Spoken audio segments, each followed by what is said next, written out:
अरविंद केजरीवाल को गिरफ्तार किया, 17 महीने मनीष सिसोदिया को गिरफ्तार किया, मुझे 6 महीने जेल में रखा, सत्येन जैन को जेल में रखा है।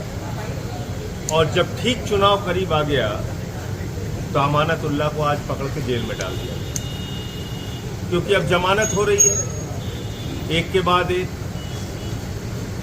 और अब अरविंद केजरीवाल जी को भी जमानत मिलने वाली है, वो भी बाहर आने वाले हैं। तो कोई ना कोई खबर चाहिए, तो अमानतुल्लाह को गिरफ्तार कर दिया।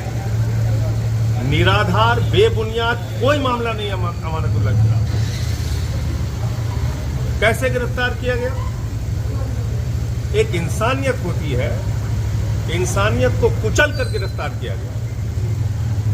अमानतुल्लाह की सासू मां का कैंसर का ऑपरेशन हुआ है 3-4 दिन पहले। वो गंभीर हालत में अस्पताल से यहां लाई गई और घर पे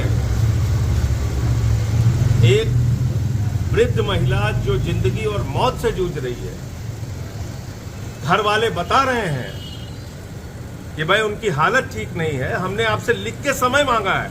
ऐसा भी नहीं कि ईडी को नहीं पता था। अमानतुल्लाह की मदर इन लॉ के बारे में ईडी को नहीं पता था, ये भी नहीं है।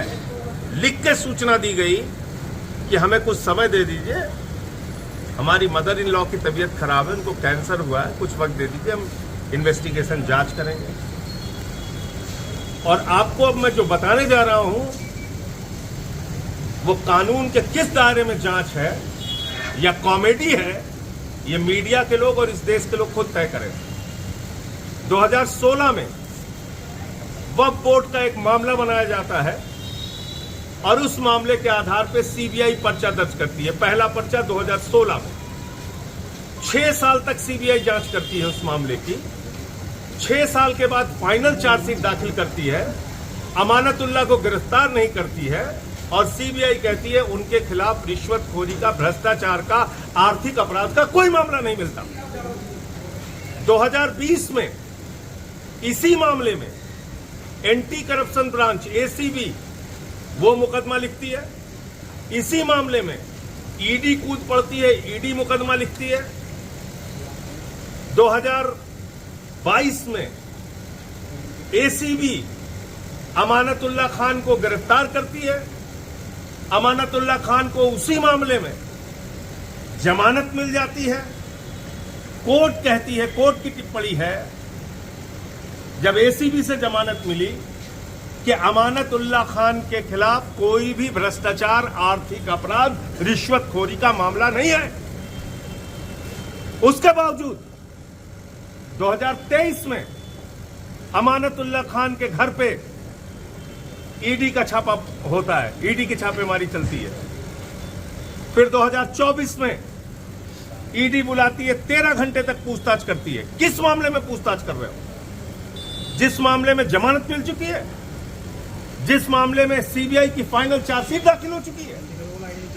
ये ड्रामा नहीं है, कॉमेडी नहीं है, तो क्या है?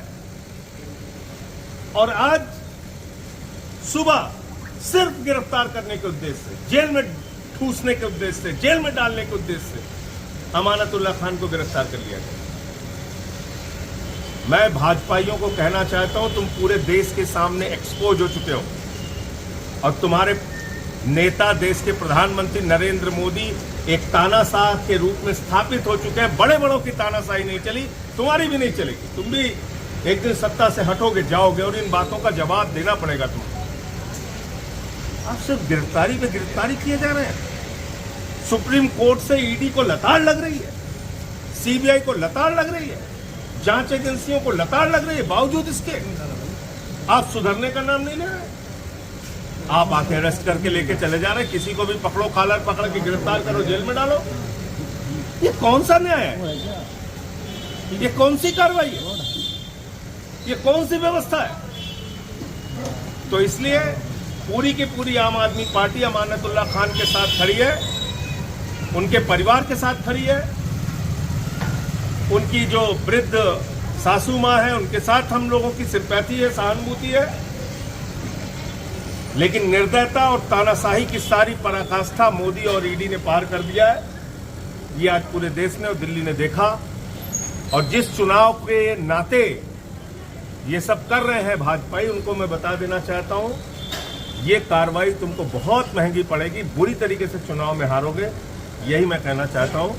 न्याय मिलेगा अमानतुल्लाह को भी, उनके खिलाफ कोई सबूत नहीं है, कोई मामला नहीं। विजय नायर को आज जमानत मिली, इस पर क्या कहें? इसमें अभी सबको जमानत मिलेगी।